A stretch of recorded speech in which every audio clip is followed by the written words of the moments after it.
میں نے کل ایک بندے سے بات کی، میں نے کہا ہمارے پرچم میں کتنے دھاریاں کالی ہیں کتنی سفید ہیں، دوست بات نہیں کر سکتے۔ ہمیں تو کم از کم یاد ہونا چاہیے اور یہ بھی پتا ہو کہ سفید دھاریاں کم کیوں ہیں اور کالی زیادہ کیوں ہیں۔ 9 پٹیوں پر مشتمل ہمارا پرچم ہے، سفید 4 ہیں اور کالی 5 ہیں۔ وجہ کیا ہے؟ جمعیت علماء ہند جو انڈیا کی جمعیت علماء ہے اس کی تو 11 دھاریوں پر مشتمل پرچم ہے، ہمارا 9 پر کیوں ہے؟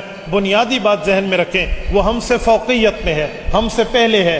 ہم نے الافضل فالافضل الاقدم فالاقدم کے اصول، بڑے کو بڑا درجہ دیتے ہوئے یا آسان لفظ میں پہلے آئیں پہلے پائیں کے اصول کو رکھتے ہوئے اس جمعیت کو فضیلت دی ہے، اسی لیے ہم نے اپنے پرچم میں 2 دھاریاں کم کر لی ہیں۔ اور اس میں کالے دانے زیادہ کیوں ہیں اور سفید کم کیوں ہیں؟ اس کی کئی وجوہات ہیں، میں ایک وجہ پیش کرتا ہوں۔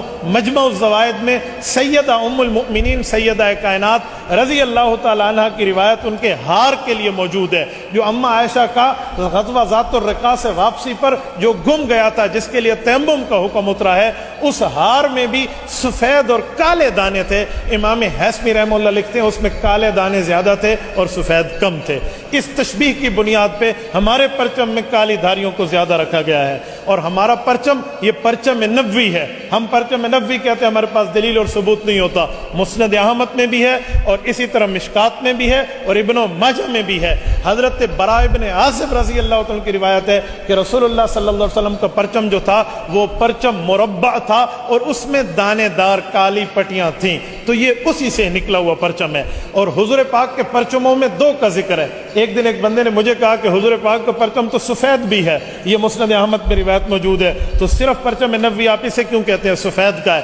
میں نے کہا ہمارے اکابر جمعیت علماء اسلام کے اہل علم بھی ہیں اور اہل عقل بھی ہیں، اللہ نے انہیں شعور بھی دیا ہے، علم بھی دیا ہے، انہوں نے دونوں پرچم رسول اللہ کے سنبھالے ہیں۔ حدیث پاک میں ہے جو کالی اور سفید دھاریوں والا پرچم تھا وہ لوا تھا، اور جو پرچم رسول اللہ صلی اللہ علیہ وسلم کو سفید تھا وہ رایا تھا۔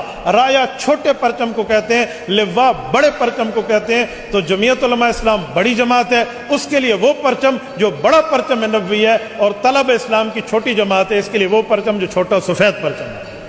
تو ہم نے دونوں ہی رکھے ہیں، اسی لیے دلیل اور اس کی بنیاد پر آپ آگے چلیں اور اپنے معاملات کو سامنے رکھیں۔ صرف عہدے کے طلبگار ہم نہیں ہونے چاہیے، اور صرف عہدے کے معاملات نہ ہوں بلکہ کام بھی ہونا چاہیے۔